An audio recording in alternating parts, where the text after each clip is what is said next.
Seigneur fasse briller sur toi son visage, qu'il te prenne en grâce. Que le Seigneur tourne vers toi son visage, qui t'apporte la paix. C'est le message que j'ai reçu d'une dame, qui est d'ailleurs présente dans cette émission. Fleur Sophie, elle fait partie donc de l'équipe venue nous parler cet après-midi, ou ce soir, cette nuit, du pèlerinage Père Raymond Alter. Bonsoir Sophie. Bonsoir. Heureuse année. Meilleurs vœux. Merci. Alors, ensuite, elle va seule. Elle est avec Roger Ango, berger national du Renouveau charismatique catholique de Côte d'Ivoire. Bonsoir. Bonsoir, paix et joie. Amen. Bonne heureuse année. Ah, je dois répondre là. Merci. Merci, amen. Ah oui, quand on dit bonne et heureuse année, qu'est-ce qu'on répond? Parce que là, merci. Non, quand on dit bonne et heureuse année, on ne dit pas bonne année aussi, quelque chose de genre. Comme tu peux. Donc, je veux dire, il faut qu'on nous enseigne quelque chose de bon. Bon, comme pour l'instant, je n'ai pas la bonne réponse, ou je n'ai pas la réponse que je voulais, ou que je pensais pouvoir avoir, on va voir avec Désaïe Marcelin, qui lui est consacré à Marie, du Sanctuaire Marial National. Bonsoir. Joie de Marie. Et joie de Amen. Amen. Ok, amen. Vous allez bien? Je vais bien. Bonne, heureuse et cette année à vous. Merci à toi, pareillement. Ok, donc normalement, quand on souhaite le vœu, on dit merci. Et puis après, je suis obligé de vous souhaiter aussi les vœux? Oui, absolument. Ok. Désaïe. Après tout, oui. Par politesse? je t'en souhaite autant. Ah, d'accord. C'est une affaire comme ça. Merci. Ça. Dans tous les cas, c'est une affaire de laïc. On va voir maintenant avec le révérend père Jean-Louis Barré, religieux marianiste, qui est avec nous. Bonsoir. Bonsoir et bénédiction à toi, Pierre. Amen. Ça me touche. Alors, et pour la nouvelle année? Oui, et bénédiction à chacune d'entre nous, parce que ce soir, c'est la fête. C'est la fête? Pourquoi? Oui, parce que quand 2 ou 3 se réunissent en son nom, c'est la fête. Il est au milieu de nous. Pourquoi j'ai comme l'impression d'avoir le Père Raymond Alter avec moi là? C'est pas vrai. Je vous le décris tout de suite là. Ils ont la même tête, un peu blond, mais un peu grisonnant, voilà. Et puis la tête un peu dégarnie. C'est le Père Raymond Alter qui est avec nous cette nuit et avec lui. Mais c'est pas lui, c'est le Père Louis Barré. C'est avec lui que nous allons feuilleter la vie de cet homme, de ce saint homme qui motive le rendez-vous que nous avons pris depuis bientôt 15 années et qui va avoir lieu cette année encore. Où et quand, ça va se savoir dans cette émission. Peut-on commencer cette émission qui rend hommage à un homme qui nous a apporté la paix, qui nous a enseigné, qui nous a éduqués, qui nous a formés, qui nous a orientés et qui a même saisi l'occasion de sa mission en Côte d'Ivoire pour mettre en route des consacrés à la Vierge Marie. Et on va dire même plus tard des consacrés à l'Esprit Saint.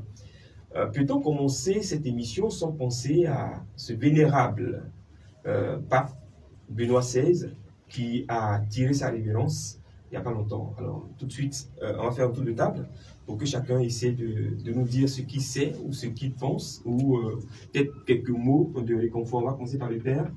Alors en fait, c'est une bonne introduction parce que le Père Raymond Alter n'a que Benoît XVI. Il était très en lien avec le pape Jean-Paul II. Il lui a écrit même 2 lettres très personnelles, très importantes d'ailleurs, qui n'ont pas eu de réponse privée de la part du pape.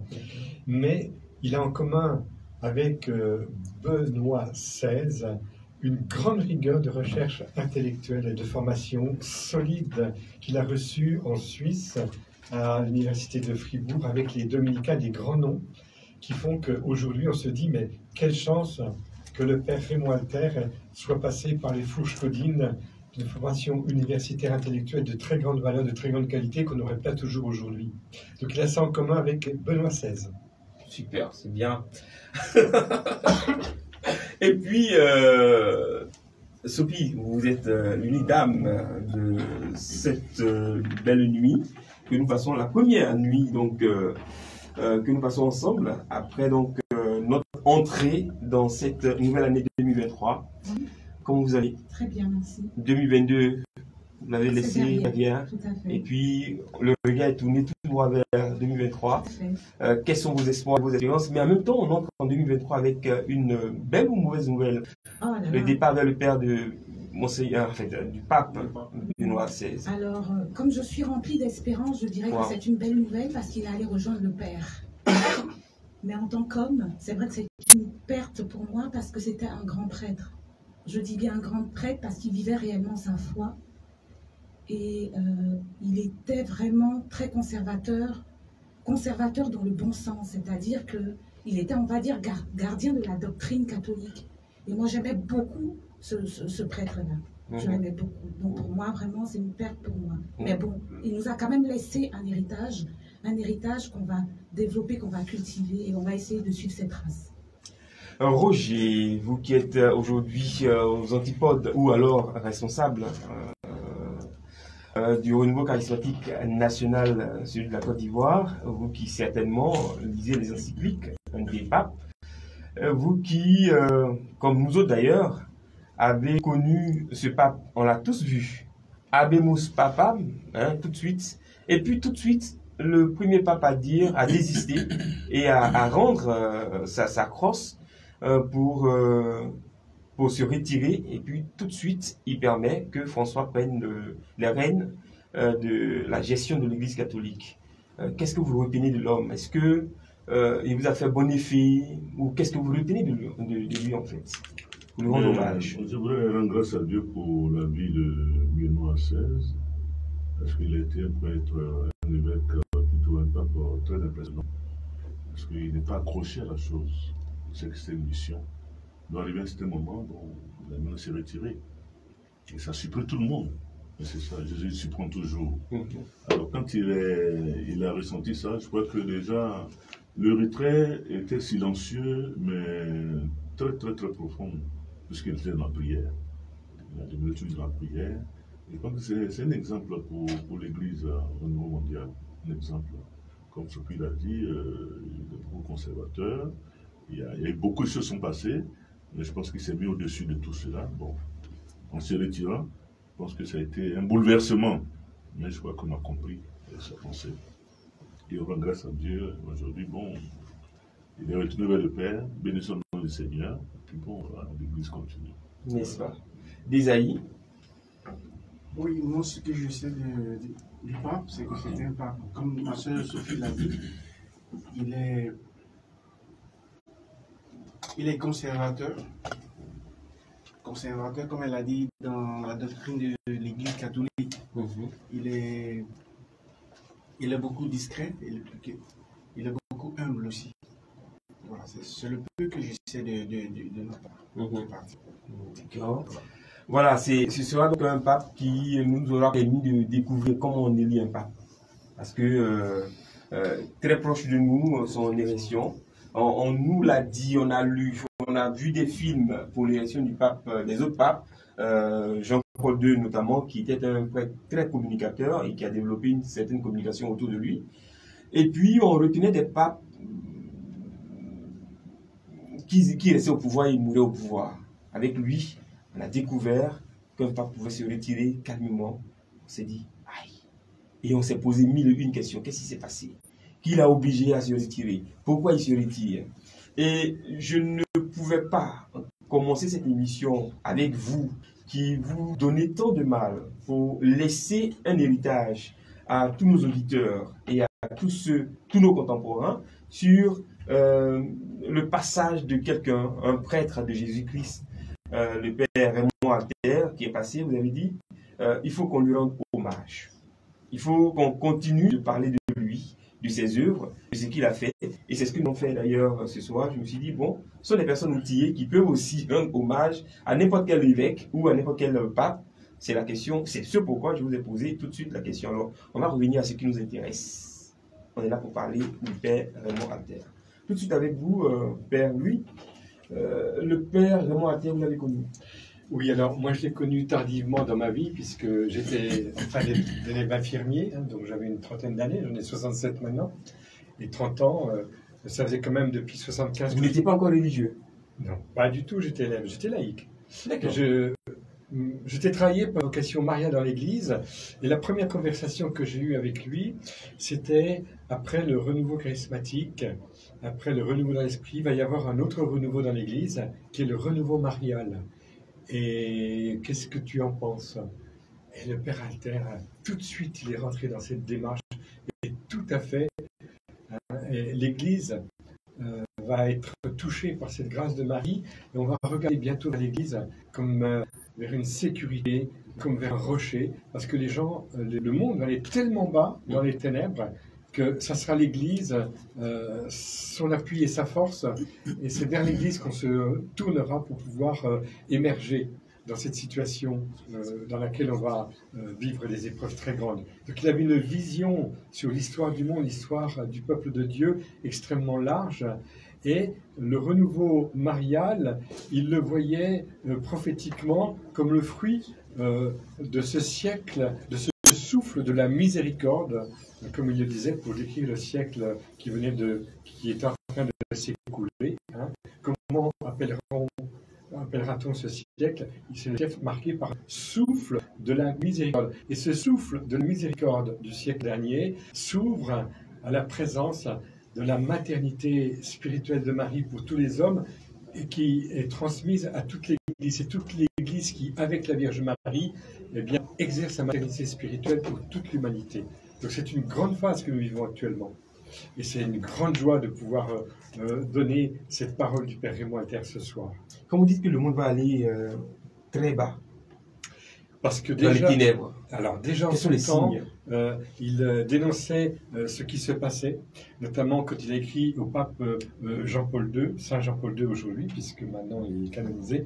Eh bien, il disait comment l'adversaire conduisait sur des fausses spiritualités, notamment tout ce qui concerne le spiritisme, le New Age, etc. Et puis les réalités que j'ignorais complètement quand il parlait du gigantisme, des constructions qui ne sont pas du tout voulues par Dieu, les avons connu la tour de Babel. Et c'est vrai que j'étais très choqué par le mondial de cette année, en lien avec le Père Raymond Alter, parce que ce gigantisme, avec des désordres sur le plan socio-économique à Dubaï, eh bien ça c'est dénoncé par le Père Alter. Il n'est pas du tout d'accord avec ça. Nous sommes dans un monde qui est marqué par des extrêmes. Et on sait pas.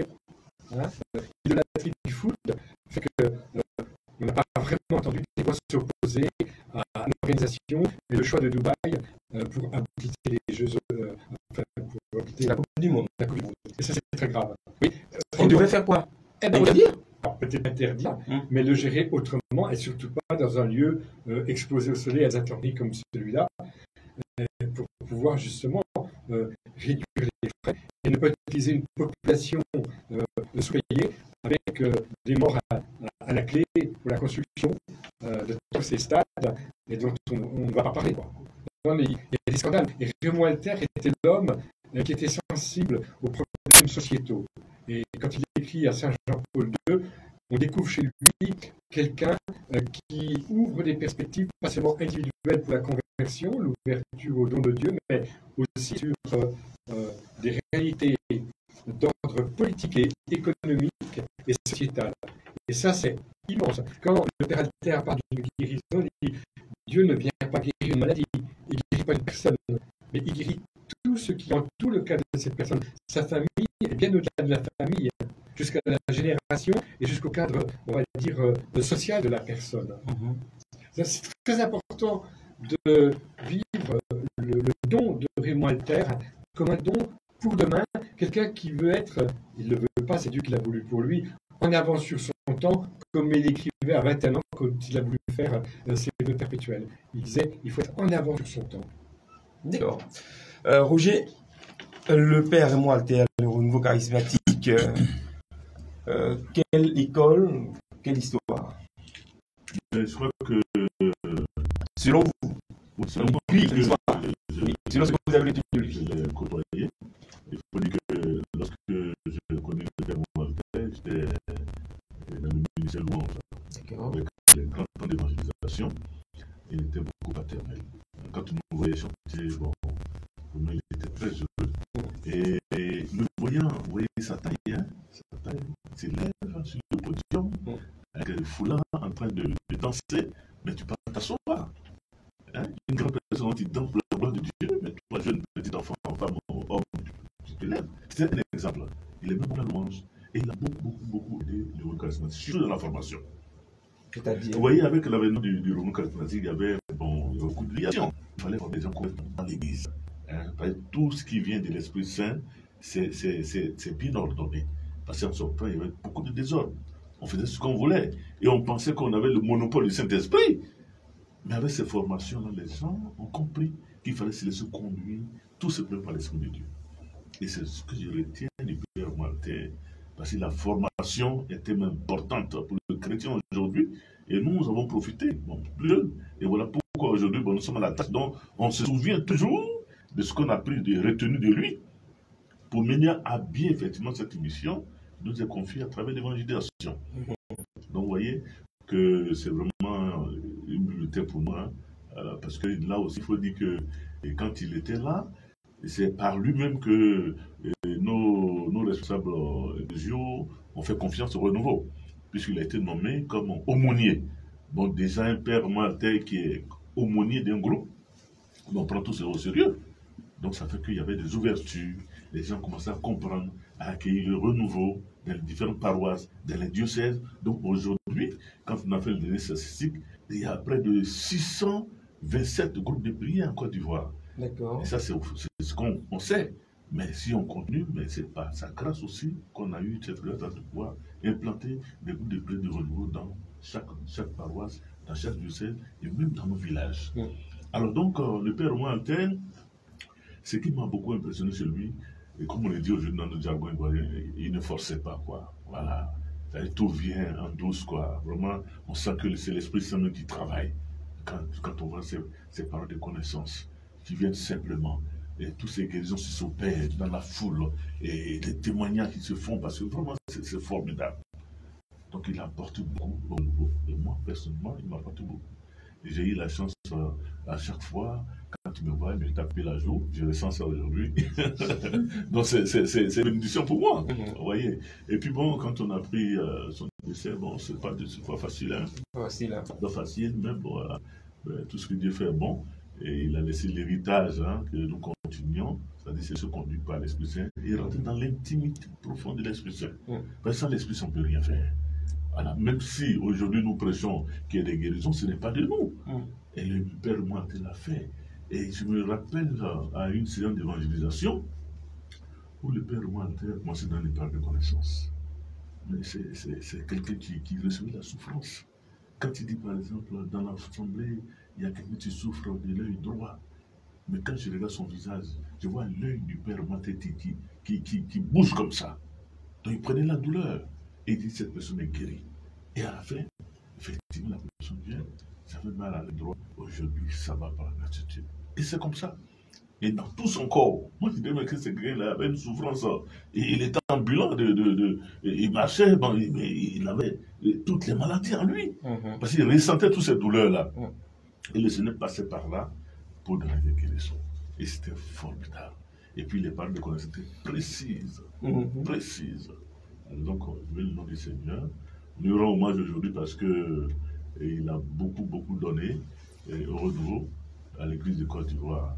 Et ça a été aussi l'occasion de jeunes prêtres autour de lui. Quand je prends le père Abécan, je prends le père Peter Amand, le père, bon, il y a plusieurs comme ça. Donc aujourd'hui, on suit la trace du père Martin. D'ailleurs, Abécan est invité pour cette 15e édition. Voilà. Donc c'est encore un autre témoignage. Il y a bien son accord. Oui, effectivement. D'accord, super. Voilà, donc voici un peu, hein. Je pourrais même continuer. Même non, je reviens, vous êtes pressé. L'émission devait commencer. Okay. Fleur Sopi, vous l'avez connu, le père Martin? Non, je ne l'ai pas connu, hélas, je ne l'ai pas connu de son vivant. D'accord. Mais comment est-ce que vous êtes arrivé dans cette équipe qui fait l'éloge de ce serviteur infatigable qu'a été le père Martin? Je pense que c'est la providence de Dieu. D'accord. Voilà, en tant que consacrée à Marie, je participais à l'organisation du pèlerinage Raymond Alter. Et c'est là que j'ai entendu parler de lui pour la première fois. Donc vous, c'est par oui dire que vous l'avez connu? Ben oui. À chaque fois qu'on donne des témoignages, exactement. Là, Roger, vous l'avez entendu, c'est combien de fois vous l'avez entendu comme ça parler du père Raymond Alter? Voilà, de nombreuses fois. Il y a tellement de témoignages sur le père Raymond Alter et c'est tellement édifiant. Et vous savez que le témoignage, ça fortifie la foi et ça convertit aussi. Donc, j'ai appris à connaître le père Raymond Alter justement par les autres. Et ma curiosité aussi m'a poussée moi-même à chercher, à le connaître à D'accord. travers ses livres, à travers ses vidéos. Ah, il a écrit des livres. Oui, par Ah exemple, bon. je suis en train de lire Le disciple appris chez lui. Et donc, du coup, ça me permet de suivre un peu le cheminement que le Père Raymond Alter a fait pour arriver à cette intimité avec l'Esprit Saint. Parce que c'est ce que moi aussi je cherche. J'ai cet espoir, cette espérance-là, de pouvoir un jour vivre, en tout cas, ce que le Père Raymond Alter a vécu. Voilà qui est dit. À nos chers pères formateurs, écrivez. Vos écrits parleront de vous. Et on aura un testament de vous. Ça va plus parler de vous. Alors, Désaïe, tout à l'heure, vous avez dit, oui, il a écrit. Il a écrit quoi? Les œuvres du Père Raymond Alter, par exemple, on a La Vierge Marie dans la vie et l'œuvre de Paul Claudel. On a aussi Le disciple appris chez lui, qui est paru en 1900. Vous l'avez lu? Vous avez lu ces romans? Non, Non. Qui les a lus? Voilà. Moi, D'accord. moi je suis en Oui, train prenez de votre lire... micro. Alors, moi, je suis en train de lire Le disciple appris chez lui. Depuis là, c'est maintenant que vous avez pris le livre. D'accord. Pourquoi? Moi plutôt, je m'exerce à écouter ces audios plutôt, Ah pour oui. l'instant. Vous avez des audios. Il y a des audios, oui, des enseignements, Ah bon. oui. D'accord. Donc, j'essaie. Et quel titre vous avez? Réfléchissez, on revient à vous. D'accord. Donc vous dites, le Oui. disciple a pris chez lui. Oui. Comment est-ce que vous avez trouvé le livre? Où l'avez trouvé? Ah. Ça parle de quoi? Comme je vous dis, moi, je suis soumise à la volonté du Seigneur. D'accord. Je vis la providence de Dieu. Oui. Et c'est le frère Yves Abadou qui m'a prêté son livre. Et donc, j'ai commencé, je le dévore, ce livre. C'est pas vrai. Ah oui, oui. Il est facile à lire. Très facile à lire, vraiment D'accord. très facile à lire. Et on s'accroche à la parole du Père Raymond Alter. Vous savez, quand on commence un livre, on a l'impression d'être en communion avec l'auteur. Exactement. De quoi ça parle? Comme ça, peut-être qu'avant même le pèlerinage, on aura lu tous ce livre. Oh, je veux laisser quand même la surprise quand même aux pèlerins de venir découvrir un peu C'est qui est le pas Père Raymond vrai. Alter. Je ne vais pas tout donner Ça, c'est pas une aujourd'hui. consacrée à la Vierge Marie. Est-ce qu'il était comme ça, le père Raymond Alter? Hein? Il était éducateur, il poussait à lire. Donc, on va revenir au père. Louis, oui. Alors, Jean-Louis. vous avez lu des... Alors, non seulement j'ai lu, mais vous avez fait l'impasse D'accord. sur un livre essentiel qui fait 600 pages, Which one? Lequel? des écrits de raison du Père Chaminade. Il a travaillé ça depuis son séminaire. Ça a duré des années. Il s'est coltiné tous les manuscrits du fondateur de la Société de Marie, et Dieu sait s'il y a des milliers de pages. Et de ces milliers de pages, il a présenté la progression du Père Chaminade dans sa manière d'aborder la question de la prière, de l'oraison. Donc, des écrits de raison du Père Chaminade. Et vous devinez, avec des introductions d'une grande qualité, quand vous voyez ce jeune de 25-27 ans qui écrit des choses d'une profondeur digne des pères de l'Église et saints. Quand on lit le bréviaire, on se dit, mais il avait une grâce énorme. Et surtout, n'oublions pas, et ça je pense qu'il faut le dire et redire, que le Père Alter avait des fondations marianistes extrêmement solides. Vous imaginez un bouquin de 600 pages, toute sa jeunesse d'adulte est passée là-dedans, ses vacances et tout. Et quand il est ordonné prêtre en 58, c'est quelqu'un qui est rompu à la vie spirituelle et qui vit de l'esprit de la vie religieuse marianiste, c'est-à-dire une consécration à Marie. Et quand on lit ces petites lettres de demande de premier vœu, et puis ensuite de renouvellement des vœux, et puis ensuite des vœux perpétuels, on s'aperçoit qu'il est travaillé par l'Esprit de Dieu, avec une place centrale de Marie. Marie apparaît dans toutes ses lettres de demande de vœux, et c'est quelqu'un qui vraiment a fait alliance avec Marie. Et quand il demande de prononcer ses vœux perpétuels, il veut vraiment prolonger la mission de Marie, au service de la mission de Marie. Donc c'est quelqu'un qui, en fait, dans le fondement caché que les gens ne voient pas immédiatement, a voulu aimer Marie avec le cœur de Jésus et être au service de Marie dans sa mission de donner Jésus au monde, mais de le donner avec une sensibilité qui est celle de la mère de Jésus. Ce qui fait que le Père Alter, comme marianiste, il a un fondement extrêmement solide, et tout ce qui est dit sur la vie d'union à Dieu chez le Père Raymond Alter, eh bien c'est déjà une règle, un esprit de la règle de vie marianiste qu'il a travaillé depuis ses premiers vœux. Il avait 15 ans, 16 ans qu'il a fait ses premiers vœux. Imaginez un jeune de 16 ans qui tous les jours eh bien, fait 2 fois une demi-heure de raison à la chapelle, et puis après les vêpres, les laudes. Vous voyez des jeunes consacrer une demi-heure le matin, une demi-heure le soir, tous les jours, à partir de 16 ans, aller à la messe tous les jours, hein, dire la louange du Seigneur avec une communauté. Et quand il va faire ses vœux perpétuels, eh bien, c'est un homme qui est déjà passionné par la mission de Marie dans le monde aujourd'hui. C'est pour ça que je reviens à cette discussion qu'on a eue tout au départ. Hein.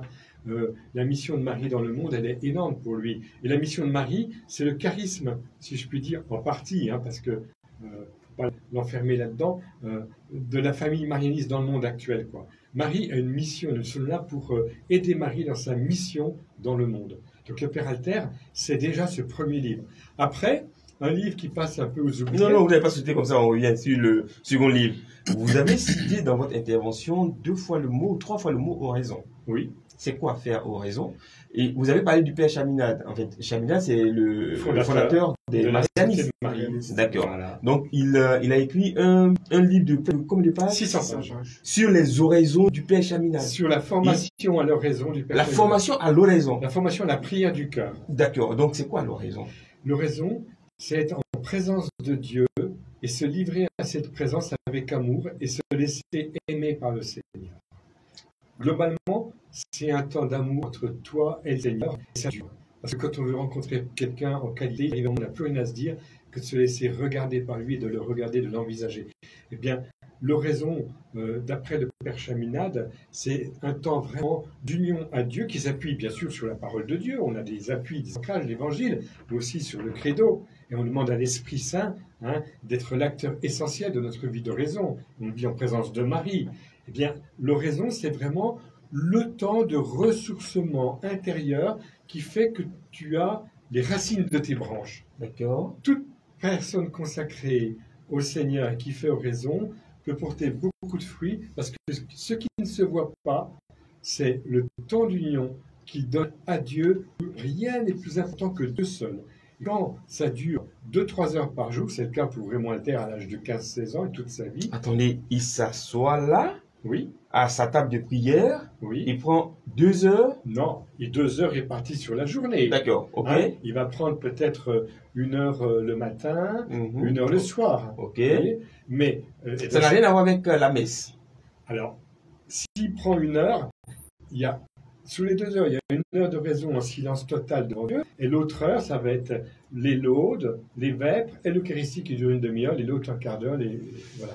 Donc il a au moins 2 heures de prière, sans compter le chapelet. On va dire que 2h30 par jour, il ne fait que prier, que d'être en présence de Dieu, soit dans le silence total de l'oraison, soit à partir du rythme de vie de tous les religieux du monde entier, à savoir le chant, des laudes, des vêpres et la célébration de l'Eucharistie. Donc si je fais mes laudes, ou si je me mets à louer Dieu pendant une certaine heure, je fais oraison. Non. Vous faites oraison quand vous êtes tout seul, peut-être en compagnie des autres, mais vous êtes en silence devant Dieu et vous restez, alors nous, notre règle marianiste, c'est une demi-heure, sans rien dire, sans rien faire. Tous les jours? Tous les jours, le matin et le soir. Et le soir. À une même heure? Oui, normalement, oui, à une même heure, oui. D'accord. Et je peux faire oraison seule? Alors, vous pouvez faire oraison seule. Quand on est religieux, l'importance de la communauté est tellement forte que on conseille tout de même à faire oraison ensemble dans la même chapelle. Vous voyez, par exemple, moi je vous ai rejoint, mais ce matin je me suis retrouvé avec mes confrères durant une demi-heure avant de célébrer les laudes, un quart d'heure, et puis ensuite la messe une demi-heure. D'accord. Parce que tous les jours, Raymond Alter cherchait cette union à Dieu en permanence. Et pour avoir cette union à Dieu en permanence dans toute la journée, il faut qu'il y ait des temps qui soient réservés que pour Dieu, où rien ne compte que la rencontre avec Dieu jusqu'à vivre une demi-heure de silence avec lui. Mais comment cela peut-il être possible avec tout ce qu'on a qui nous assaille, les problèmes de famille, de travail, d'études, les préoccupations du monde? Mais attention. Prendre 1 heure. Mais vous n'avez pas la vocation peut-être de faire 1 heure de raison, mais peut-être la vocation de faire un quart d'heure. Mais donnez-vous un quart d'heure par jour et vous verrez, et ça, Raymond le dit. Ça n'a rien à voir avec l'adoration du Saint-Sacrement. Ça peut être ça aussi. Mais par contre... Ça peut être une lecture aussi. Ça peut être une lecture. Mais comment je peux faire oraison? Dites-moi moi je veux pouvoir faire oraison. Vous avez dit que 600 pages, le père Raymond Attais a commenté comment faire oraison, comment faisait oraison, ou alors comment éduquer à l'oraison. Comment le responsable des Marianistes a éduqué ses enfants, ses fils spirituels à l'oraison. Donc du coup, nous on a envie de commencer 2023 en faisant oraison. Le grand cadeau de l'oraison, c'est d'arriver à abdiquer au niveau de ses pensées sur Dieu pour recevoir la pensée de Dieu sur toi et sur le monde qui t'entoure. Donc tu t'imprègnes de la présence de Dieu, et il dit souvent, le Père Alter, il répète le Père Chaminade, c'est que quand on fait raison, le temps qu'on a consacré à la raison nous gagne temps dans la journée parce qu'on fait les choix selon Dieu et non plus selon nous-mêmes. C'est-à-dire qu'on gagne énormément de temps à faire notre vie missionnaire, notre vie d'activité même laïque, hein, s'il le faut, professionnelle, parce que l'oraison t'aide à discerner ce qui est de Dieu dans ce que tu fais et ce qui n'est pas de Dieu, donc tu en rajoutes moins. Par exemple, une conversation qui perdure trop longtemps, le Seigneur il te dit à un moment, allez, ça suffit cette conversation, laisse la personne avec moi, tu as dit l'essentiel, toi rejoins-moi et prie pour elle.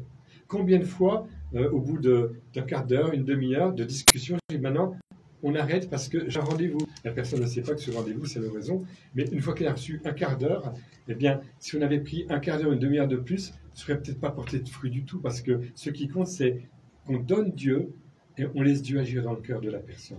Savoir s'effacer. Et ça, c'est le secret de Raymond Alter. Si tu fais oraison, tu fais les bons choix dans ta vie pour réduire les choses qui sont inutiles. Et surtout, éviter les tentations inutiles où tu perds du temps. Par exemple, dans un monde de communication, via Internet, eh bien, avec une vie d'oraison, tu ne supportes plus de voir n'importe quoi et de perdre du temps en surfant sur un téléphone, par exemple, ou sur ta manette de télévision. Parce que tu es saisi par la présence de Dieu et c'est insupportable de se retirer de ce climat avec Dieu qui s'instaure dans nos raisons, qui fait que, eh bien, tu as envie d'un certain silence intérieur et tu ne veux pas voir n'importe quoi, tu ne veux pas écouter n'importe quoi, tu as envie d'être branché dans le cœur de Dieu, laisser Dieu agir dans le cœur des autres, donc tu t'es un bateau. Dites-moi non. Si vous me dites oui, vous allez expliquer comment vous faites oraison. Pour être fort, non. D'accord, super. Roger, vous faites oraison? Mais je fais l'adoration. Vous faites l'adoration. C'est un sacré. Bon. Et vous avez été éduqué par le Père Raymond Attais, qui lui est marianiste, à cœur de faire oraison et d'éduquer les gens à faire l'oraison. C'est le Père Raymond Attais que j'ai mis l'adoration. D'accord. Parce que toute évangélisation, le Saint-Sacrement est exposé. Dans la profondeur, dans l'intimité avec le Seigneur. C'est aussi faire l'oraison. C'est un cœur à cœur avec le Seigneur. C'est l'appellation oraison, adoration. Et voilà, nous retournons. Donc, on fait oraison. On fait oraison ici. On fait oraison.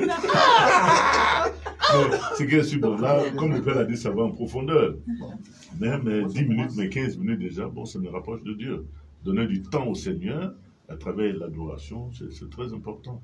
Je pense que, bon, quand vous prenez les 10 minutes, vous dites, ok, un quart d'heure, 10 minutes, 5 minutes, 30 minutes, je suis là pour Dieu. Et puis vous êtes assis, vous faites quoi? Vous pensez au cœur sacré de Jésus, par exemple, qui saigne.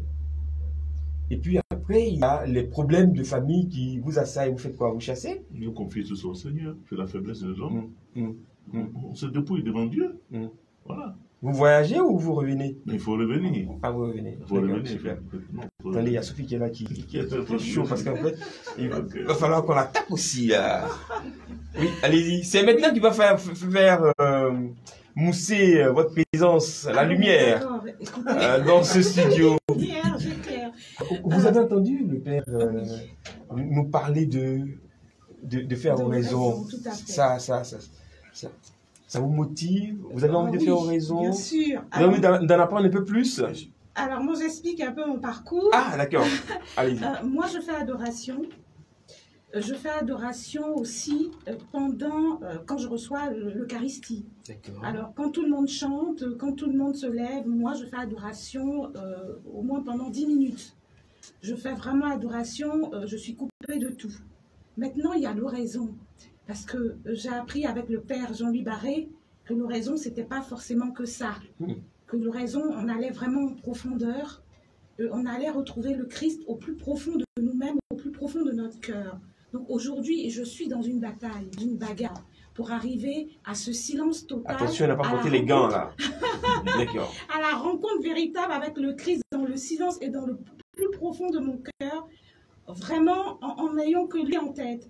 Donc j'essaye de faire raison. Je ne suis pas encore arrivée au stade de l'oraison, mais en tout cas j'essaye de faire, mais c'est pas facile. Alors, Père Jean-Louis, est-ce que c'est une affaire de CDI ou de CDD? Je fais quand je veux, et quand j'ai pas envie, je fais pas. Quand on commence, on finit. Alors en fait, je veux dire, le gros problème avec l'oraison, une fois qu'on a accepté de franchir le pas, c'est comme quand on rentre dans la piscine, quoi. Comment on fait pour en sortir? Le gros problème dans l'oraison, c'est qu'on n'arrive plus à en sortir tellement c'est bien. Parce qu'on est branché dans le cœur de Dieu, et c'est à partir du cœur de Dieu qu'on va vivre la journée. Et l'oraison nous met dans un état de prière. Il y a des prières vocales utiles, le chapelet, par exemple, les litanies de la Vierge. Mais ça, ce sont des prières. Et les gens, parfois, s'attachent à des tas de prières. Et Raymond va vous dire, attention, il faut passer à des tas de prières, à un état de prière. Et l'état de prière de Raymond, c'est un état de louange et d'amour. Un état d'amour où il ne se plaint jamais de rien, il est content de tout, il est dans la louange. Donc, vous voyez, ce petit Raymond adolescent qui a démarré très tôt à faire oraison et qui est resté fidèle toute sa vie, qui est passé par des phases dans la vie religieuse extrêmement douloureuses parce qu'il s'est confronté à ses limites d'éducateur dans les collèges, par exemple, et puis il était baladé d'un collège à l'autre parce qu'il ne faisait pas l'affaire, ce n'était pas sa tasse de thé, on va dire, mais il a toujours obéi, et dans l'obéissance d'amour, dans l'offrande d'amour, dans la patience d'amour, un jour, Dieu a craqué, il a dit, celui-là, allez, je vais le prendre pour qu'il soit aumônier d'étudiant, et comme aumônier d'étudiant, il va enfin pas donner sa Dieu. Mais une fois qu'il donne sa Dieu comme aumônier d'étudiant, il dit, ah mon petit, j'ai quelque chose de mieux à te proposer, j'ai une obédience à te proposer. Et quelle va être l'obédience que Dieu lui propose? Eh bien, il faut que tu passes vraiment ta vie dans un état d'amour et d'offrande, dans une grande pauvreté, dans une grande dépendance, et je te promets qu'on va vivre des choses ensemble. Est-ce que tu acceptes que ce soit moi qui devienne prière en toi à travers mon Esprit Saint? Et c'est là qu'il fait la rencontre de l'Esprit Saint, et que l'Esprit Saint va faire briller dans le cœur de Raymond le sens de l'Église, le sens de la parole de Dieu, le sens des sacrements, le sens de l'évangélisation, mais tout à fait autrement, dans un état de pauvreté qu'il n'avait jamais connu. Quand il était aumônier d'étudiant, il brillait par ses conférences, il était connu sur tout Bordeaux, on faisait appel à lui bien au-delà du monde universitaire. Et le Seigneur dit, mais non, Raymond, j'ai pas besoin de quelqu'un de brillant. J'ai besoin de quelqu'un qui fasse briller ma présence dans les cœurs à partir de sa pauvreté offerte. Est-ce que tu consens à descendre avec moi, à prendre ta croix, et à marcher avec moi sur le chemin du calvaire? Et en fait, le secret de Raymond, c'est qu'à partir de l'effusion de l'Esprit Saint, il va être uni à Jésus dans le mystère de la croix de manière incroyable. Et ce moment où il dit, Seigneur, j'accepte même d'être aveugle, que vie soit utile, le Seigneur lui redonne la vie par l'opération opportune à Nancy, et qui va donner toute sa mesure dans le renouveau, mais sur un fond d'union à Jésus, rédempteur, c'est-à-dire portant sa croix. Et c'était très bien dit par le responsable du renouveau charismatique tout de suite, en disant que Raymond, c'était, comme il le disait lui-même, un hôpital ambulant. Une soirée de guérison, il y avait peut-être 100 guérisons la soirée, il était épuisé, il avait mal partout, parce que quelqu'un qui refusait la guérison, qui n'y croyait pas, Raymond captait la souffrance que le Seigneur voulait évacuer de la personne, et quand la personne n'acceptait pas la guérison, il repart avec cette souffrance en lui. Donc il était parfois traumatisé d'une soirée où des gens pouvaient résister à la guérison que le Seigneur offrait. Et Raymond va souffrir, il va connaître des accidents, il va connaître la croix comme jamais j'ai vu quelqu'un connaître la croix. On n'a pas besoin d'un stigmatisé comme Padre Pio. Lui, il portait autre chose que des stigmates à travers des souffrances très concrètes liées au charisme, mais très concrètes aussi liées à ses accidents. Au début, l'accident de voiture, il perd un œil, le deuxième est rattrapé heureusement, mais après, accident, il va tomber dans un trou. Et là, il va être réopéré une deuxième fois. C'est vraiment quelqu'un qui est uni à Jésus dans la souffrance, mais sans se plaindre, puisque c'est son axe de vie.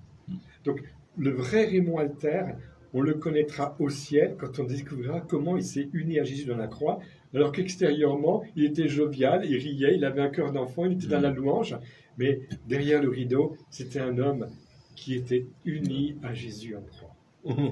Vous êtes en train de citer les livres du Père Raymond Alter, vous êtes arrêté sur le livre de 600 pages, Voilà. et vous vouliez citer d'autres livres, et puis Oui. je vous ai stoppé exprès. Alors, Oui. cet autre livre, c'est La Vierge Marie dans la vie et l'œuvre de Paul Claudel. Donc, c'est un Raymond qui est étudiant au séminaire à Fribourg, qui se passionne dans l'art. C'est quelqu'un qui est très ouvert. Hein. Et il veut vraiment profiter de l'œuvre de Paul Claudel pour mettre en valeur la Vierge Marie. Lui, Paul Claudel, qui était-il?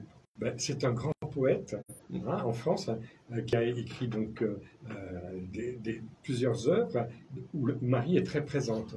Et Raymond va récupérer tout le message de Marie, non seulement dans l'œuvre de Paul Claudel, mais aussi dans sa vie, puisque c'est quelqu'un qui s'est converti.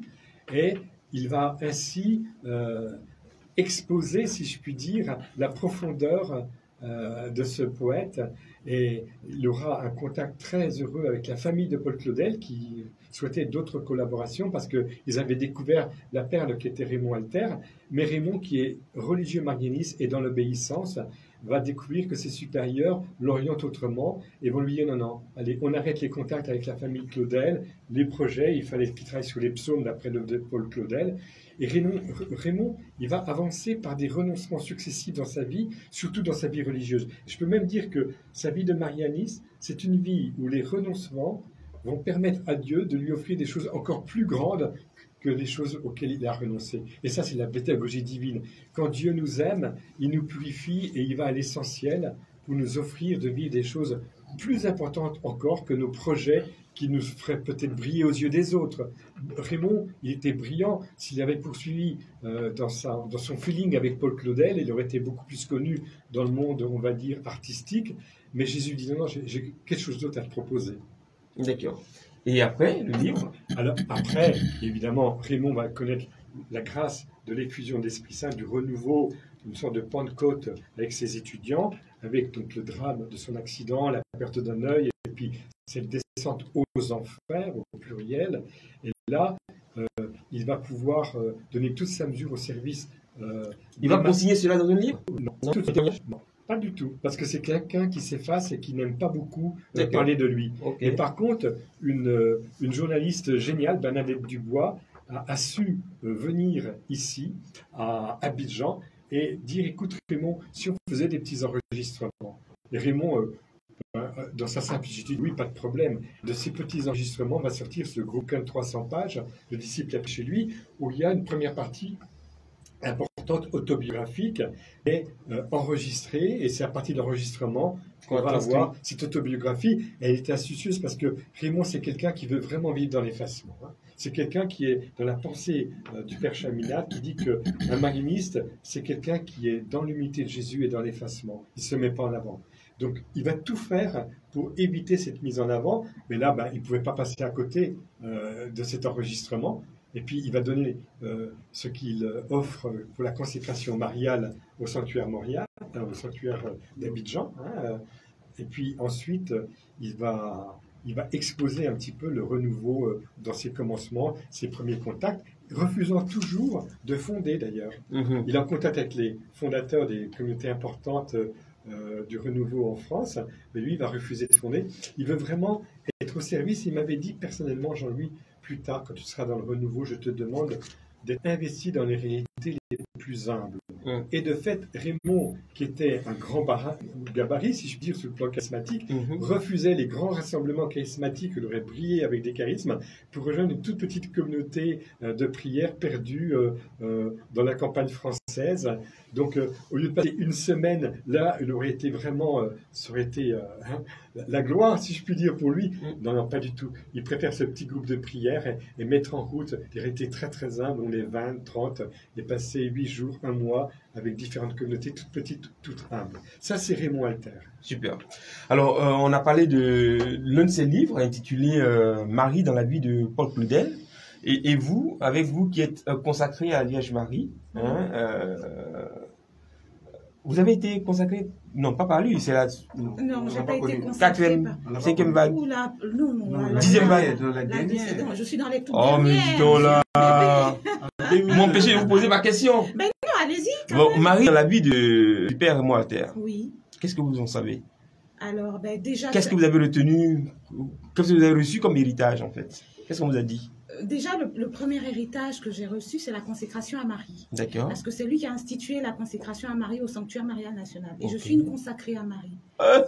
Consacré à Marie. D'accord, oui, allez-y. Voilà.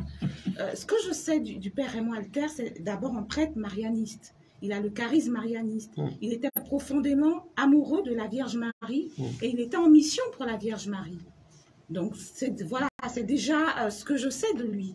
Mais tout ce qu'il faisait, c'était pour la Vierge Marie. Voilà. Et c'est la Vierge Marie, par son charisme, qui l'a conduit petit à petit à avoir une expérience personnelle et à faire une rencontre personnelle avec l'Esprit Saint. Parce que comme il le dit lui-même, une vraie vie chrétienne ne peut pas se faire sans la Vierge Marie. Donc la Vierge Marie l'a conduit à recevoir l'Esprit Saint, comme elle aussi, elle était couverte de l'Esprit Saint au moment de l'Annonciation.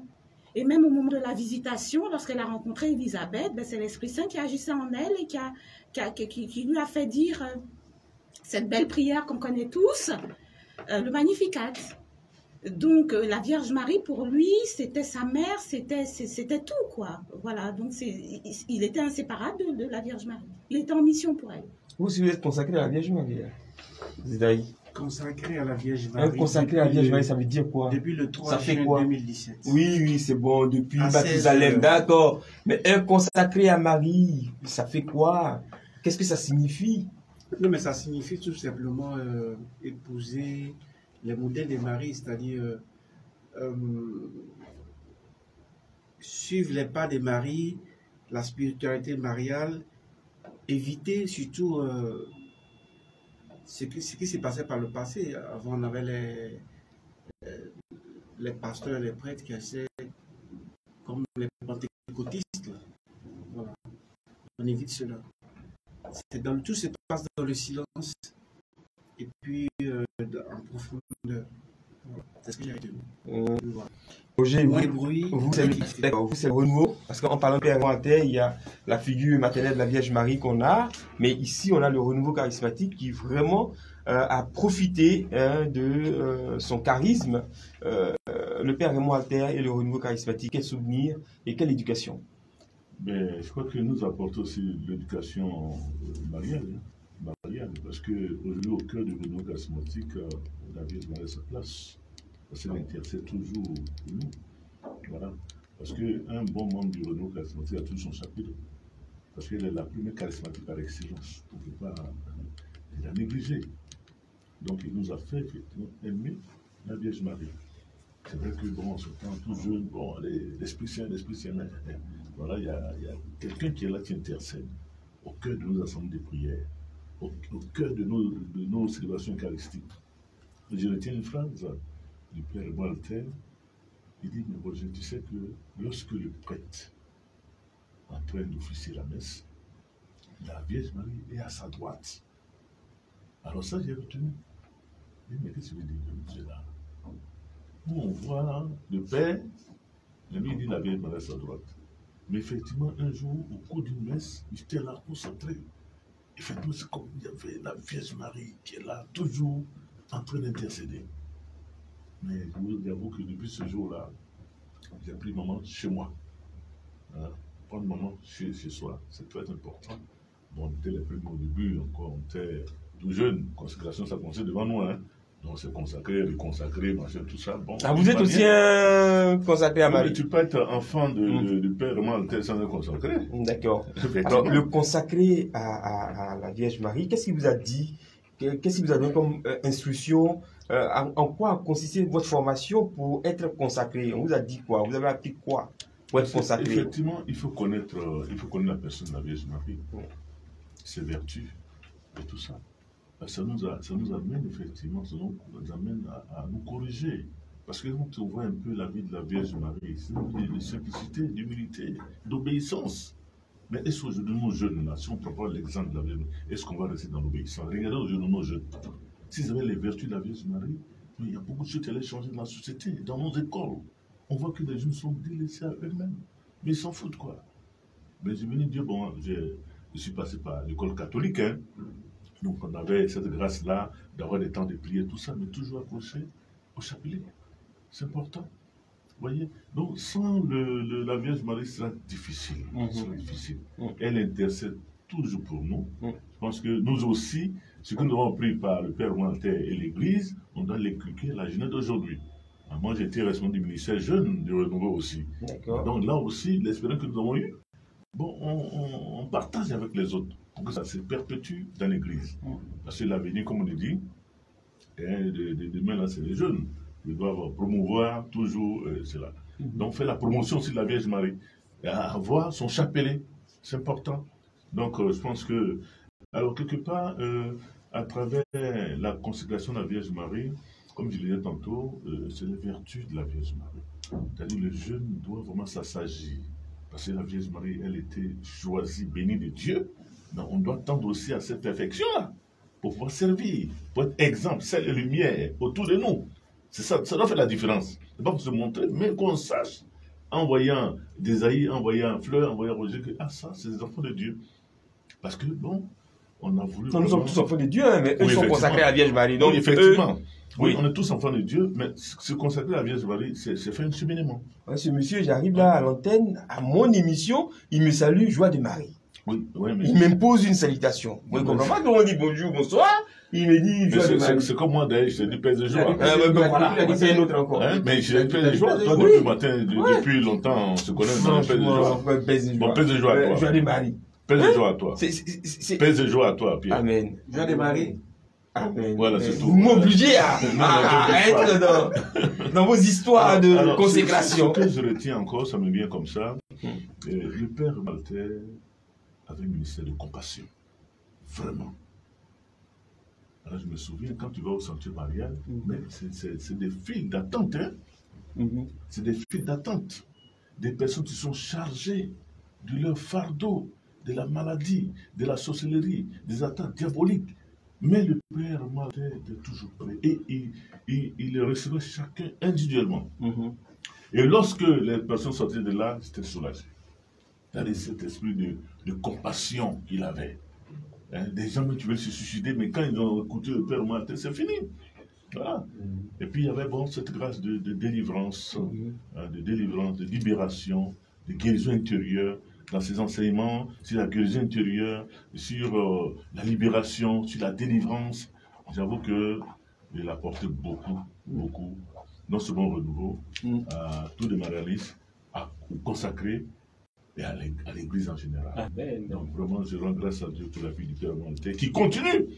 Même pendant les 15 ans de pèlerinage, ce qui se passe là, mais j'avoue que l'année dernière, on a entendu des témoignages. D'accord. Parce que non seulement on attend le grand jour de pèlerinage, mais chaque jour, les gens vont là-bas. Et il y a des guérisons par l'intercession du Père Maltais. Attendez, vous parlez du pèlerinage là, c'est quoi? Ils vont là-bas où? Oui, mais c'est qu'on appelle le noviciat des mariés. Parce que c'est là-bas, il est enterré. Ah, il est enterré là-bas? Oui, Oh. au noviciat, kilomètre 17. Alors, vous êtes en train de parler d'un vieux baoulé ou quoi? Non, moi, j'ai pensé que c'était un blanc. Oui, il est devenu baoulé. Ah bon? Ouais, il a résidé ici, il a mangé de foutou et tout ça. Et il repose là, au noviciat, il est en Côte d'Ivoire ici. Voilà, il devait mettre... Donc c'est là-bas que vous allez partir? Oui, effectivement. Quand? Il devait mettre le 7. Samedi prochain. Samedi prochain? Le Père a fait ce qui était prévu, c'est qu'ils soient enterrés au sanctuaire marial. Mais j'avoue que ce serait trop difficile. Parce que les gens viendront seulement sur sa tombe. Bon, voilà. Donc voilà pourquoi ils ont décalé. Et là, c'est un lieu de pèlerinage pour nous. D'accord. Voilà. Donc vous êtes venu ce soir me dire que vous avez connu un monsieur qui s'appelle Père Maltais. Il est couché Le noviciat. au noviciat là-bas. Et que vous, le 7, vous allez faire convoi pour arriver là-bas. Oui. Et depuis 15 ans, on le fait. Mais vous êtes bizarre. Vous allez aller là-bas. Oui, on va là-bas. Vous quittez où pour arriver là-bas? Mais chacun qui se soit. Comment vous vous organisez? Dites-moi. Oui. Désaïe. D'abord, il faut dire que Chacun quitte chez lui ou bien vous le trouvez quelque part? le pèlerinage, l'accès à ce pèlerinage, il est gratuit. Encore heureux que ce soit gratuit. Mais allez voir quelqu'un qui est couché. Non, mais il est gratuit. Oui. Pour celui, par exemple, comme toi, tu as ton véhicule D'accord. privé, tu te lèves, tu quittes Koumassi et tu vas là-bas. D'accord. Mais si tu n'as pas pour celui qui n'a pas de véhicule privé comme toi, le comité d'organisation a prévu des convois. Le ticket, c'est 2500 francs. Les tickets se prennent exclusivement au sanctuaire marial. D'accord. Voilà. Donc, l'année dernière, vous étiez combien? On était 1300. Et cette année, vous comptez être combien? 3000. 3000. 3000. Vous êtes sûr de tenir? Exact. Vous pouvez tenir l'espace? 3000. Bien sûr. Je suis le responsable de la logistique. Tout Ah! est prévu pour 3000 personnes. D'accord. Oui. Et la journée se présente comment?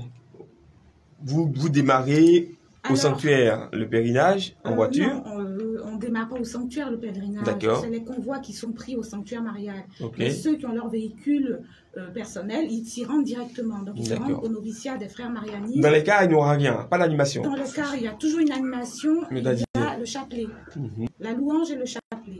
Donc une fois arrivés sur les lieux, les premiers pèlerins donc, sont dirigés vers la tombe du Père Raymond Alter afin de prier et demander l'intercession du Père Raymond Alter. D'accord? Et une fois le passage sur la tombe du Père Raymond Alter, il y aura une méditation du chapelet. Méditation du chapelet qui sera animée donc, par les consacrés à Marie. Après cette méditation du chapelet, on va passer à une phase de louange. Louange suivie d'enseignement. Donc il y aura plusieurs prédicateurs qui vont passer pour les différents enseignements. Et après, il y aura un témoignage. Donc effectivement, cette année, il y a une petite surprise donc, pour nos pèlerins. Oui, le docteur Clément Akobé donc, va faire son témoignage, le témoignage sur sa rencontre avec le Père Raymond Alter. Oui, c'est oui, un enfant, c'est un enfant du Père Raymond Alter. Voilà. Donc après ce témoignage, la messe, adoration et partage. Donc le pèlerinage va se terminer par un temps de partage aux environs de 15 heures. D'accord. Voilà. Oui, Isaïe. Aussi, je voulais ajouter que pour une telle activité de haute portée spirituelle, on n'y va pas comme ça. Donc, c'est pour cela, depuis le 29 décembre, il y a une neuvaine qui a déjà commencé et qui va finir le 6 janvier, le vendredi prochain. Voilà, c'est ce que je voulais ajouter. Alors, il faut dire aussi que par rapport au déplacement, il y a beaucoup qui rentrent directement de leur paroisse pour venir. Sinon, le lieu de rassemblement pour le déplacement, c'est au sanctuaire marial. Mais ceux qui ne pourront pas, effectivement, venir faire le départ au sanctuaire marial, peuvent déjà, dans différentes paroisses, s'organiser pour aller là-bas directement. Donc, c'est un temps vraiment fort, un temps de témoignage, un temps de louange, un temps de reconnaissance et d'intercession. Donc, comme on l'a dit, le Père Bienvenu Guilla sera là. Voilà. Le Père Abécan a donné son accord. Il y aura aussi le Père Érus au nom du Renom charismatique qui est aussi invité. Et sans oublier que pendant tout ce temps-là, il y aura des confessions. Il y aura des confessions, donc c'est aussi l'occasion de se rapprocher davantage de Dieu. Parce qu'à tous nos rassemblements en son temps, il y a toujours une équipe de prêtres qui sont là pour confesser. D'accord. Voilà, donc il faut aussi profiter de cela. Mais il est bien quand même de se confesser avant de venir à cette rencontre-là qui est très importante. Mais il faut dire aussi qu'au niveau de l'organisation, la veille déjà, il y a une équipe qui est sur place, dont l'intercession, l'équipe technique et tout ça pour l'installation, pour qu'on soit vraiment prêt le matin pour accueillir les pèlerins. Alors pour ceux qui viennent de nous prendre en marche, nous sommes avec le Père Jean-Louis Barré, religieux marianiste, Roger Ango, berger national du renouveau charismatique catholique de Côte d'Ivoire, qui vient de céder la parole, de me céder le micro, d'Isaïe Marcelin, consacré à Marie, du sanctuaire marial national, et puis Fleur Sopi, consacrée à Marie, qui est laïque et qui parle tellement bien, on dirait la Vierge Marie qui parle. Alors, avec eux, nous avons essayé de parler jusque-là, puisque nous abordons maintenant la dernière trentaine de minutes consacrée à cette émission spéciale. On a présenté le Père Raymond Alter, qui est l'homme. On a essayé de parler de ses ouvrages. On a essayé de parler aussi de sa relation avec la Sainte Vierge Marie. Et puis le renouveau charismatique. Ce que j'aimerais maintenant savoir, c'est la portée spirituelle de cet événement qui est organisé le 7 janvier. Tout à l'heure, vous avez amorcé en nous parlant des témoignages, de nombreux témoignages que vous avez reçus et qui ont été diffusés, qui seront peut-être exprimés aussi le 7 janvier. Essayez de nous dire, si vous vous en souvenez, de ce qui s'est passé, qu'est-ce qu'on vous a dit concrètement sur ces pèlerinages, qui a essayé quoi, étant malade, étant en souffrance, et puis essayant de lire un bouquin qui s'est dit, je vais aller au pèlerinage, et puis il a reçu une grâce spéciale en lien avec l'organisation ou la participation à ce pèlerinage. Alors, moi je me souviens du pèlerinage précédent. Donc, c'était une jeune fille, je me rappelle plus très bien de son nom. Et elle a expliqué que avec son mari, si je ne me trompe pas, elle était à la recherche d'une maison. Et donc, elle a prié le père Raymond Alter pour l'aider à trouver une maison, un terrain, etc. Et puis, finalement, ils ont eu le terrain qu'ils voulaient et ils ont construit la maison exactement telle qu'il la voulu. C'est ce souvenir-là que j'ai d'un précédent témoignage lors d'un pèlerinage. D'accord. Roger? Alors, je crois qu'avec le père Maltais, il y a vraiment beaucoup de témoignages. Je ne m'en souviens pas comme ça. Mais il faut dire qu'il y a eu beaucoup de témoignages par rapport à des guérisons. Des gens qui viennent, par exemple, au pèlerinage, et puis bon, ils vont sur la tombe de la Vierge du père Maltais pour exprimer leurs besoins en guérison, soit de soi-même ou d'une tierce personne. Et effectivement, il y a des guérisons de cas où des personnes sont opérées. Donc, confiant de là, l'intercession de la Vierge Marie, bon, la maladie a disparu. Quand elle part à l'hôpital, on dit non, ça a disparu. Bon, ça encore, c'est une grâce. Et je me souviens que l'année dernière aussi, il y avait une jeune dame, c'était au niveau du boulot. Au niveau du boulot, il y avait des difficultés. Et puis bon, voilà, les choses sont décantées. Il y a plusieurs témoignages comme de ce genre. Et je suis convaincu que cette année encore, il en aura. Donc, on est en train de recenser. L'année dernière, déjà, on avait lancé un appel pour tous ceux qui veulent intercéder. Alors, il y a eu beaucoup de cas. Les personnes sont inscrites volontaires pour être des sentinelles, pour intercéder pour l'organisation, pour le pèlerinage et tout ça. Donc, vous voyez, c'est des signes de témoignage. C'est parce que quelque part, ils ont compris le bien fondé de la chose. Donc, ils vont rentrer dans cette grâce-là pour pouvoir profiter effectivement de l'amour de Dieu à travers le Père Maltais. Alors même, il y a des prêtres. Je me rappelle que le Père Raoul Mambo, ça fait son témoignage. Parce que le Père Maltais a été un exemple pour lui. Donc aujourd'hui, il est vraiment versé dans la parole de Dieu, versé dans l'adoration, versé dans l'intercession, versé dans le chapelet. Vous voyez, il y a à plusieurs domaines, dans plusieurs domaines, il y a des témoignages. Il y a des témoignages. Et quand même, on était obligé, je me rappelle aussi une année, du témoignage de Madame Barlet, Delphine, qui est l'ancienne bergère de Renouveau, qui a témoigné de tout ce dont elle a profité auprès du Père Maltais. Non, ça c'est par rapport à l'éducation. Par exemple, le Père Jean-Louis Barré, quand il parle du Père Maltais et qu'il exprime ce qu'il sait de lui, on sent que c'est quelqu'un qui l'a connu, qui l'a côtoyé et qui a pris plaisir à lire ses ouvrages et il parle de lui comme à un de ses frères. D'accord? Mais aujourd'hui, vous organisez un pèlerinage sur la tombe du Père Raymond Alter. Pourquoi vous lui attribuez les miracles qui sont produits, qui sont cités dans les témoignages? Est-ce qu'il y a une démarche spéciale? Est-ce qu'il y a une prière spéciale qui est dite pour qu'on puisse dire, bon, là, c'est parce que la personne s'est engagée à participer au pèlerinage ou à participer au pèlerinage que cette grâce-là dont elle parle, s'est réalisée. Nous avons devoir de rectification ou de formation des auditeurs. Beaucoup de choses sont dites, mais en tant qu'agent pastoral, journaliste, on a le grand et l'impérieux devoir de permettre à ceux qui disent de savoir ce qu'on dit, par exemple. Parce que s'il y a une démarche, tout à l'heure il me disait, ce pèlerinage-là se prépare. Bon, se prépare comment? Pour qu'on puisse dire que c'est parce qu'on s'est engagé, on a décidé de participer à ce pèlerinage, que telle ou telle grâce arrive dans la vie d'une personne. Alors, ce que je peux dire, c'est qu'effectivement, c'est un pèlerinage, une préparation quand même à faire avant d'aller à un pèlerinage, parce que lorsqu'on va, c'est pour avoir soit une guérison intérieure, soit une guérison physique, soit pour obtenir des grâces particulières. J'ai assisté à plusieurs pèlerinages du Père Raymond Alter. Effectivement, des personnes viennent témoigner. Mais lorsqu'il s'agit de témoignages de guérison, effectivement, c'est traité autrement. Ces témoignages de guérison, on ne les diffuse pas et ça va faire l'objet, peut-être plus tard, d'une enquête pour effectivement vérifier que la guérison ne peut pas s'expliquer. Et donc, la guérison est vraiment d'ordre spirituel.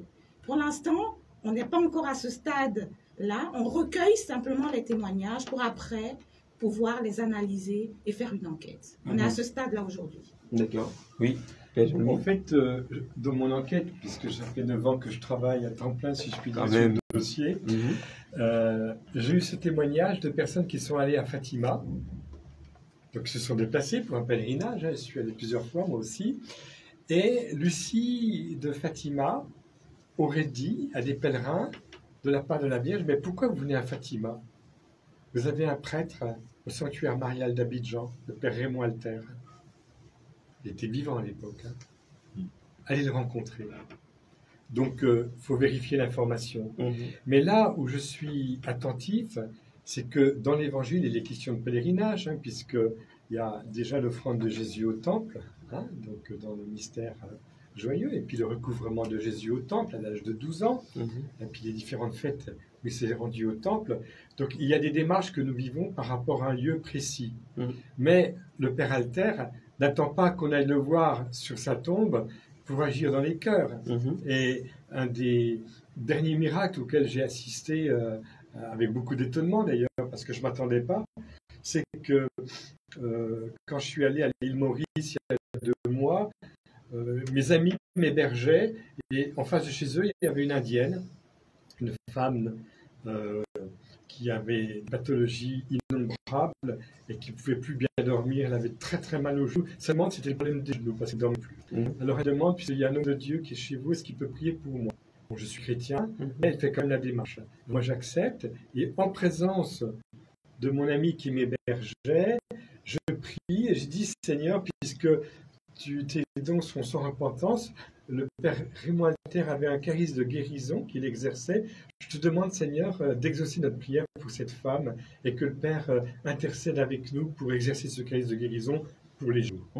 Eh bien, le lendemain, elle était totalement guérie. Elle va voir son médecin un peu de temps après et qui fait un compte-rendu qu'elle n'a plus de cholestérol, elle n'a plus de diabète, et il n'y a plus besoin d'antalgique pour ses problèmes articulaires, elle était parfaitement guérie. Et elle a dit, cette dame qui n'est pas baptisée encore, mais qui croit tout de même en Jésus, parce qu'il y a beaucoup de personnes qui, sans être chrétiens, ont entendu parler de Jésus. Elle a dit à cet ami qui m'hébergeait, je suis comme Zachée, c'est Jésus qui s'est invité chez moi. Donc vous voyez, là, on va sur une tombe parce qu'on fait une démarche. Mais en fait, la vraie démarche, c'est une démarche intérieure. Et je pense que le Père Alter, il va voyager dans le monde entier. Nous, on fait une démarche parce qu'on est à Abidjan, parce que ça vaut la peine de vivre ce pèlerinage. Mais vous allez voir que petit à petit, il va prendre les dimensions de Padre Pio, pour parler de quelqu'un qui est plus connu du côté de l'Italie, le Carlo Acutis, ce jeune bienheureux, qui a été béatifié dernièrement, je connais bien la maman. Et si vous voulez, le Père Alter, c'est quelqu'un qui a un avenir pour pouvoir nous brancher sous le cœur de Dieu en vue de guérison intérieure. Et là, je pense que si nous accueillons la grâce de Raymond Alter, nous allons comprendre ce qu'il disait dans ses conférences. Les guérisons intérieures sont plus importantes que les guérisons physiques. Parce que quand on mourra, finalement, si on est cassé partout, le but, c'est qu'on soit prêt à faire le pas vers la vie éternelle et qu'on meure en état de grâce. Or, s'il y a bien quelqu'un dont le charisme était d'ajuster les gens dans leur relation avec Dieu, c'est le Père Raymond Alter. Il y a eu des extraits de ces conférences que je fais passer dans ma chaîne YouTube, la Père Jean-Louis Barré, marianiste. On l'entend au bout de 2-3 minutes, on est bouleversé quand il vous dit il faut offrir votre oui d'amour authentique à ce que vous vivez très concrètement. Par exemple, quand il parle du problème du combat spirituel, des péchés, des fautes, des chutes, eh bien, tout péché, toute chute a un sens pour Dieu et j'ai à assumer la souffrance qui est liée à cette chute et à l'offrir au Seigneur et vivre dans un oui d'amour en vue d'une conversion. Raymond, on pourrait dire, c'est le coach de la conversion. C'est celui qui va toucher les points très sensibles pour nous convertir pour que nous soyons touchés par la grâce de Dieu là où nous en sommes et pas là où on voudrait se projeter. Donc c'est déroutant parce que quand on étudie le message du Père Alter sur plusieurs années de conférences, on s'aperçoit que finalement les vocations physiques, les guérisons physiques, excusez-moi, qui peuvent impressionner, elles sont tellement secondaires à travers les récits. Les récits les plus importants, ce sont les guérisons spirituelles. Et quand on touche la guérison spirituelle, on touche quelque chose de céleste dans le cœur de la personne. Alors, il y a une question depuis là qui me fatigue. Le père Raymond Alter était un prêtre. Oui. Vous êtes prêtre. Oui. Vous parlez du père Raymond Alter comme si c'était quelqu'un, peut-être un supra-prêtre. Comment il peut ressentir ce que quelqu'un qui est dans la foule, pendant la messe qui célèbre, il ressent les douleurs de la personne. Vous êtes prêtre, vous ressentez ça aussi? Bien sûr. Mais moi, je ne les ressens pas au niveau que lui les ressentait, parce que lui, il avait un charisme de guérison physique, donc il ressentait la souffrance, la souffrance physique de la personne, mais comme tout prêtre, je suppose, quand on est en contact avec les fidèles qui viennent vers nous, nous vivons intérieurement quelque chose du drame qu'ils ont sur le plan spirituel. Et dans ce cas-là, ça ne se passe pas sur un plan physique, mais ça se passe sur un plan spirituel. Si quelqu'un, par exemple, vit une indifférence par rapport à Dieu, eh bien, je ressens cette indifférence et ça me fait mal. Si quelqu'un vit une colère ou une volonté de puissance, je ressens en moi cette capacité que j'ai d'être dans la colère et dans la puissance, alors que Dieu veut que je sois dans la docilité, dans l'humilité, dans la douceur. Donc effectivement, nous les prêtres, nous avons en permanence cette capacité, en accueillant la personne, d'être branchés pas seulement sur ce qu'elle nous dise extérieurement, surtout dans la confession, mais sur ce que nous dit intérieurement le Seigneur.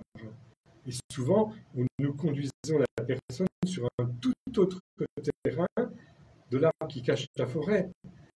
Les gens qui vont se confesser, souvent, ils vont aborder des questions qui les humilient, qui sont toujours du même ordre. Le démon n'a pas beaucoup d'imagination pour mettre les gens mal à l'aise face au péché. Mais le péché en profondeur, la trame du péché, c'est ça qui est essentiel. Et cette trame du péché, ça déborde beaucoup des choses qui t'humilient parce que tu voudrais être maître de toi et tout puissant sur ta capacité véritable. Le péché, il touche un faussement de relation avec Dieu, un faussement de relation avec le prochain. Et c'est résumé par le bienheureux Carlo Acutis, mais Raymond nous l'a dit dans toutes ses prêches durant des années, non pas moi, mais Dieu. C'est-à-dire disparaître, se fondre en Dieu pour que Dieu ait vraiment la première place. Et ça, c'est le travail de purification, d'épuration que le Père Chamina a développé avec ses premiers disciples. C'était des jeunes, des laïcs, on appelait ça à l'époque les congrégations mariales, et c'est de là qu'est partie d'ailleurs la Société de Marie, les religieux. Mais le Père Alter, c'est quelqu'un qui est passé par des phases de purification, mais effroyables quand il était adolescent. Il y a des moments où il dit, mais j'en peux plus, quoi, j'en ai marre. Donc c'est quelqu'un qui visiblement a connu toutes ces phases où il a fallu se coltiner, je dirais, toutes ces transformations de l'enfant qui devient adolescent, de l'adolescent qui devient adulte avec des forces qui le submergent parfois. Il faut se confronter à ces réalités-là.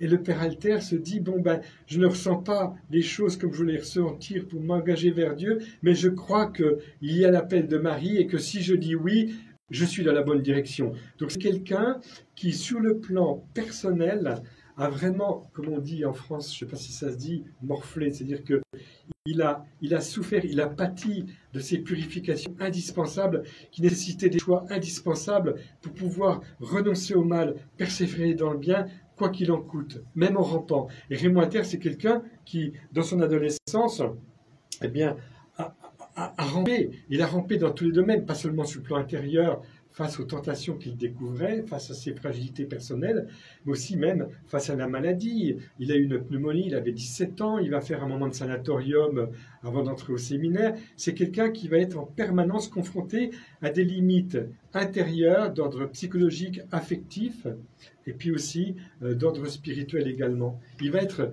dans un chemin de dépouillement.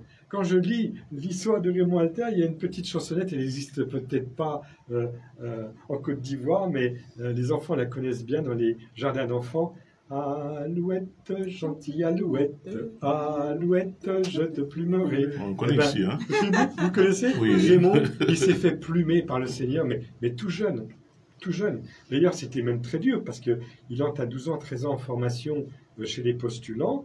Et puis, il n'est plus avec ses petits copains, il n'est plus avec sa liberté qu'il avait quand il était en famille. Il doit rentrer dans une règle petit à petit qui va le former, dans une structure. Et je peux vous dire qu'il a vraiment mangé son pain noir dès l'adolescence. Dès l'adolescence. Et de plus en plus, et d'une manière de plus en plus intime, personnelle, touchant des domaines où il faut vraiment se décider pour Dieu. Raymond, c'est l'homme de la décision pour Dieu. Et surtout, dans la joie. Tout à l'heure, vous avez abordé la joie. Mais dites-vous bien que notre Dieu, c'est un Dieu de joie. Quand Marie reçoit la salutation du Seigneur par la visite de l'ange, l'ange lui dit « Sois en joie, réjouis-toi ». Or, la joie, c'est le climat du 7 janvier. C'est le climat de la fête. Raymond, c'est quelqu'un qui est dans le climat de la fête, dans une sphère qui est on fait la fête avec Dieu. Mais pour faire la fête avec Dieu, il faut avoir consenti à renoncer à tous les faux bonheurs, toutes les fausses joies de la terre pour accéder aux joies fondamentales qui sont les relations du Père et du Fils dans l'Esprit Saint. Et Raymond, il vit dans ce climat, on va dire, trinitaire de joie, qui fait que finalement, tout ce qu'il a supporté de purification, d'épuration et de décision libre pour pouvoir aller de l'avant, eh bien, est compensé largement par une joie compatible avec la souffrance. Raymond, c'est l'homme de la joie. Raymond, c'est l'homme de la joie. Nous entrons dans une nouvelle année 2023. Les vœux ont fusé un peu de partout. Vous qui êtes les amis, le frère, les enfants, arrière-petits-enfants du Père Raymond Alter, les disciples du Père Raymond Alter, comment est-ce qu'on devrait aborder cette nouvelle année, les premiers jours de cette nouvelle année 2023? En 2022, on a eu les mêmes vœux, les mêmes scénarios sont produits, on a eu des veillées, on a eu des journées de prière, on a eu des... Oh là là là là. Cette année encore, on a le même schéma. Comment est-ce qu'on aborde finalement une année nouvelle pour mieux la vivre et pour profiter de cette année de façon spirituelle, à partir de sa pratique religieuse? Allez-y. Non, lisez-le le dernier. Lisez-le le dernier, monsieur. Alors, moi, j'ai une nouvelle philosophie aujourd'hui. J'ai beaucoup d'espérance. Et comment j'aborde cette année nouvelle, comme ma vie de façon générale, c'est l'abandon. Je m'abandonne au Seigneur, à la providence divine, tout simplement. Et je fais en sorte de faire la volonté du Seigneur. Parce que je sais que c'est sa volonté qui me donnera la paix, qui me donnera la joie, qui me donnera le vrai bonheur. D'accord. Berger? Ben, pour cette nouvelle année... Est-ce que les vœux reçus à gauche, à droite peuvent influer ma vie spirituelle, ma vie tout, si jamais il n'y a pas un effort de changement, de mentalité de ma part? Bon, comme tu le disais tout à l'heure, chaque année, on souhaite les mêmes vœux. Il y a ce que nous souhaitons, mais il y a ce que Dieu prévoit pour nous. Moi, je pense qu'on se laisse conduire par l'Esprit de Dieu. Comme le Père l'a dit, bon, on demeure toujours dans la joie, dans la confiance, parce que nous sommes enfants de Dieu, donc des héritiers. Donc, tu dois vivre dans l'espérance, dans la confiance, mais aimer son prochain, c'est plus important. En aimant son frère, tu vas recevoir toutes les bénédictions nécessaires. Tu vas avoir la paix, la joie, l'espérance, le pardon, c'est tout cela. Hein? Bonne, sainte, heureuse année. Bon, voilà, mais ça te fait travailler aussi l'esprit. On dit bonne année, donc tu as de bonnes actions, des actions saintes, et puis bon, vivre heureux. Si tu es heureux, ton frère en face est heureux. Mais je dirais même, si tu veux être heureux, rends ton frère en face heureux. Et puis bon, tu vas vivre tranquillement, dans l'espérance, dans la confiance. Désaï? On a 5 minutes pour finir cette émission. Si tu penses qu'on a 1 heure. Allons-y, Désaï. Moi, personnellement, il n'y a pas grand changement avec, par rapport à ce qu'ils ont dit. Hein. D'accord, merci. Donc, on passe le micro au père. Écoutez, c'est une question qui me plaît énormément. Parce qu'en fait, derrière cette question, c'est d'où on vient et où on va. Et ça, c'est génial. C'est une question tellement pertinente. Quand je parlais avec Raymond Alter en privé, je n'étais pas du tout religieux à l'époque. Il me disait, tu sais, Jean-Louis, je crois que je verrai le retour en gloire de Jésus de mon vivant. Je vous dis que quand j'entends ça de quelqu'un d'intelligent comme lui, hein, et de bien formé sur le plan théologique, sur le plan biblique, tout, je me dis, mais qu'est-ce qu'il me raconte? Et en fait, pourquoi il pouvait dire ça? Parce que c'était un homme de l'amour, un homme qui aime son prochain. Je rebondis sur ce que vient de dire le berger national du renouveau charismatique. Et le père Alter a été très sensible à Kibéo, à ce message. La fin du monde sera comme une finition du monde, un feu d'artifice. Ce monde va disparaître pour un monde nouveau, un autre monde. Et qu'est-ce qui hâte le retour de Jésus dans la gloire? C'est l'amour. C'est l'amour qui va faire revenir plus vite encore le Seigneur. Donc Raymond avait une vision de l'amour du prochain et l'amour de Dieu qui va s'amplifier tellement que Jésus ne va pas pouvoir résister. Il va revenir en gloire par l'amour qu'il découvrira sur la terre. Et ça, cette pensée de Raymond, cette vision intérieure de Raymond, elle est à contre-courant de tous les faux prophètes de malheur qui font du copier-coller et qui disent c'est la catastrophe, c'est la fin de tout, regardez les cataclysmes, les guerres, les épidémies et tout ce qu'on veut. Non, Raymond, c'est celui qui dit attention, attention, on fait porter à la Vierge tellement de fausses prophéties. Il nous annonce, le Père Alter, il nous annonce que ce monde est un moule pour fabriquer des dieux et que le but de ce monde, c'est la sainteté. Et la sainteté, elle va faire attirer la venue en gloire de l'époux par l'épouse qui va devenir de plus en plus sainte en ses membres. Et je peux vous dire que, avec du recul, je me dis, mais qu'est-ce que l'Église est belle. Même si elle peut diminuer un petit peu, même si elle est purifiée, même si il s'est passé des choses douloureuses, l'Église, Dieu la purifie, la grande sainte et immaculée dans l'âme de plus en plus, et les témoins qui arrivent sur le marché de la sainteté, si je puis dire, sur le marché du travail, ce sont des saints qu'on n'aurait jamais imaginés il y a quelques siècles. La beauté de l'Église a traversé ça. Moi, je pense, j'ai reçu Sainte Mère Teresa de Calcutta comme sainte de l'année 2023. Hein. Avec Notre-Dame de la Lumière, j'ai reçu cette sainte. Donc, comment est-ce qu'on aborde cette année 2023 dans l'action de grâce. Dans l'action de grâce. Pour les dons reçus qui vont se développer et qui vont nous faire aimer davantage Dieu et le prochain. Super. Et on va revenir sur l'information capitale. Le 7 janvier, nous avons rendez-vous, vous avez dit. Tout à fait, le 7 janvier, au noviciat des Pères Marianistes, kilomètre 17, Abadjan-Doumé, proche de l'Institut Pasteur. Si vous ne connaissez pas, ce n'est pas grave. Rendez-vous au sanctuaire marial. Exactement. Si vous ne connaissez pas, rendez-vous au sanctuaire marial et vous suivez le convoi qui va vous envoyer au noviciat des Pères Marianistes. Est-ce qu'on pourrait nous attendre à Yopougon, Saint-André, par hasard? Oh là là, désolé, cette année, vraiment, on a prévu seulement le sanctuaire marial comme seul lieu de départ du convoi. Donc, je prends ma voiture, je vous retrouve au sanctuaire marial et puis on part sinon, ensemble. Vous savez, il y a le GPS. Ah oui, c'est vrai. Il y a le GPS, vous tapez noviciat marianiste, et bien vous allez voir, vous tapez démarrer, le GPS vous amène au noviciat. Ou Institut Pasteur. Institut Pasteur. Même au noviciat, c'est référencé. Même noviciat. Le noviciat est référencé par GPS. Ah oui. D'accord. Un téléphone. Oui. Parce qu'il fait nuit, je ne peux pas y aller actuellement là. Alors le 07. Attendez. Oui, j'ai pas encore eu mon bic. Oh là là, maintenant la feuille. Il me faut une feuille. Hein, s'il vous plaît, madame. Non, mais oui, voilà. Donc, j'ai le bic. Oui. J'ai la... Non, si vous n'avez pas de feuille, allez-y, écrivez là où vous êtes. Voilà, donc allons-y. Alors, le 07, 07, 26. 26 c'est 2 et 6, c'est ça? C'est ça. D'accord, 26, oui. 02. Isaïe. 02. 02. Voilà. Donc, ça fait 07, 26. 02. Voilà, il y a un autre numéro. Ah oui, encore? Oui. D'accord. Le 05, le 04, le 83, d'accord. 00, 40. Si je me perds, j'appelle. Oui. Exactement, et puis on vous aidera. Super, c'est bien. En tout cas, merci beaucoup d'être venu nous voir. Merci à vous. Suivez l'étoile polaire.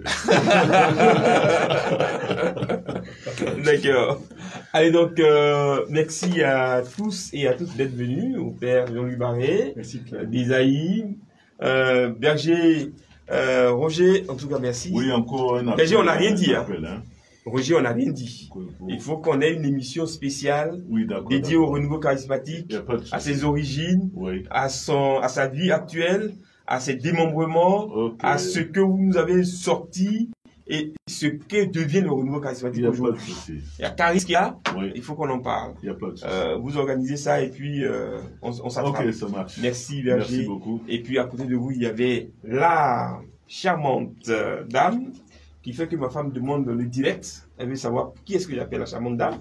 Sophie Fleur. Merci Sophie. Je vous en prie, merci d'être là. aussi. Et puis que Dieu vous bénisse. Amen. Merci. Vous me faites une petite prière là? Oui. Vierge Marie, pour nous tu es la mère. Bien sûr, la mère de chacun d'entre nous, de tous les baptisés, mais bien sûr la mère de l'Église dans son ensemble, mais aussi la mère de tous les hommes. Ici, dans cette ville et ses habitants dans cette région, ton manteau maternel s'étend sur tous sans exception. Ô Marie, donne-nous de vivre dans cette sphère de cet amour qui est maternel et qui englobe tout le monde, qui n'exclut personne. Que nous puissions accueillir le prochain comme une bénédiction de Dieu pour le monde et que nous puissions lui révéler cette bénédiction que Dieu veut lui offrir pour 2023.